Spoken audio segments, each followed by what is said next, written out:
So, lately he's been defending a little bit wider out of the big blind. I'm not sure if he's going to keep that up in this video or not, but we'll find out. I'm going to keep it pretty standard with 3xing, and I'm going to keep it pretty standard as far as 3xing and what my blind play is and whatnot.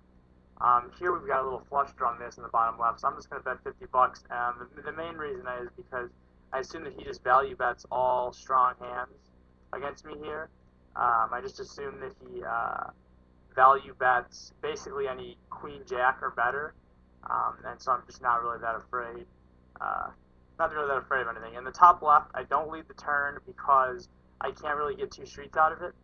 So I thought I had the best hands, but I thought I would get a late c-bet out of a lot of bullshit random hands. Like if he ever checks the turn, if he ever checks the flop with air, I assume that he c-bets the flop with air. I mean, I have obviously a pretty bad hand. In the top left, I've got, I just don't have anything, and he's just going to value bet very thinly. In the bottom right, I have pocket aces, obviously. I decided not to 4-bet because it would have been my first 4-bet. There certainly is some merit to having your first 4-bet be air if he knows that I like my first 4-bet to be air.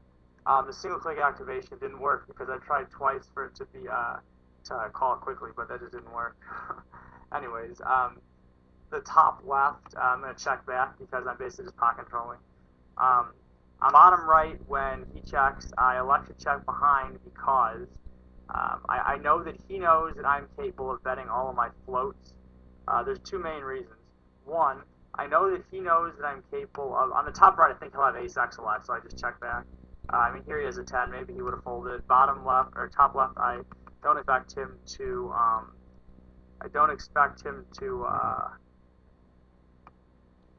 oh, no, another reason that I checked in the bottom right is because I think that he can check raise all in bluff some percentage of the time. Top right, I am going to lead. Boom. So, I got him to check all in, but he had a better hand. That's okay. Top right, I lead. I have backdoors, some random gut shot, bull stuff, whatever. Not really that big of a deal. Bottom right, I 3-bet because I don't expect him to 4-bet me. Well, I guess I do expect him to 4-bet relatively light.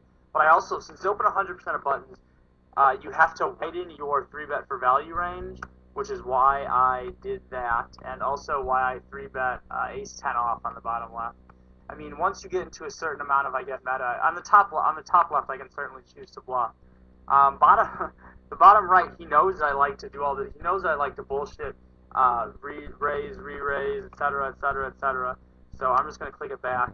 I don't think he continues enough when I call, although I guess there's some merit to calling and repping. Like the bottom right is a little bit close to a fold. It's kind of iffy, to be honest.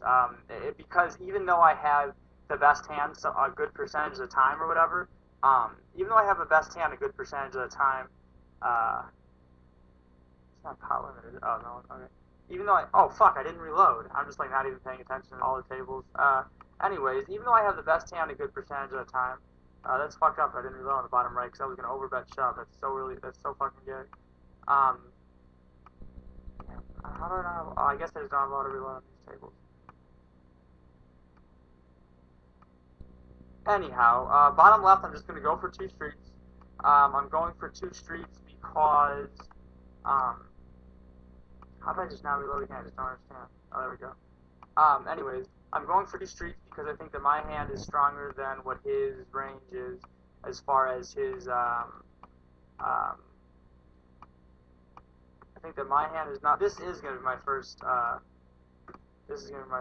4-bet. Comes at the same time as his first 4-bet. I'm going to make mine 225. I'm going to fold to his 4-bet.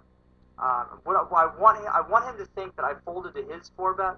I want him to think that I folded to his 4-bet because I want to get him to shove it in there light. I want him to think that I folded to his 4-bet in the bottom.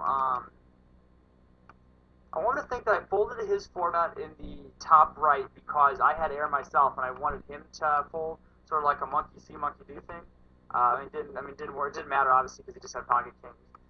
Top right again, I just have king jack. I'm 3-betting for value obviously. I just have a strong hand, and he expects me to see bet as 100%. So I'm going to,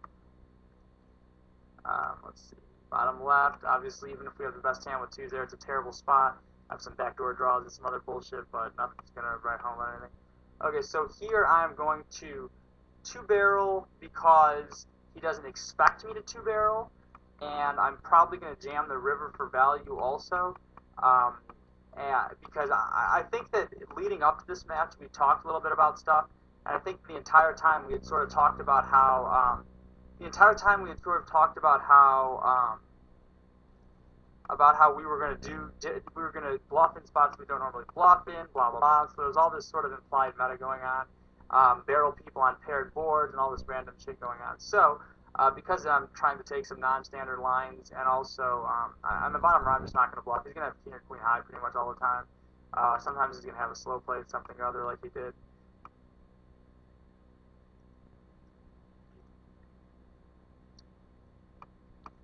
I've been 3-betting to pot. I don't really have a ton to say about 3-betting to pot. We're only 100 big blinds on most tables, so we're only 100 big blinds deep on most tables. So I'm going to 4-bet here.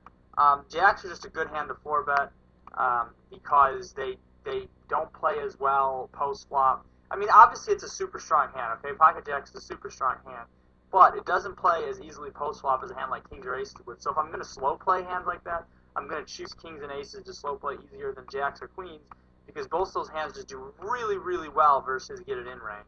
Because he can have smaller pairs, or if he does get it in with air, he might only have 1 over, etc., etc. Bottom left, I think that I have a decent amount of aces in my range, so I don't think that he'll bluff that. It's kind of close.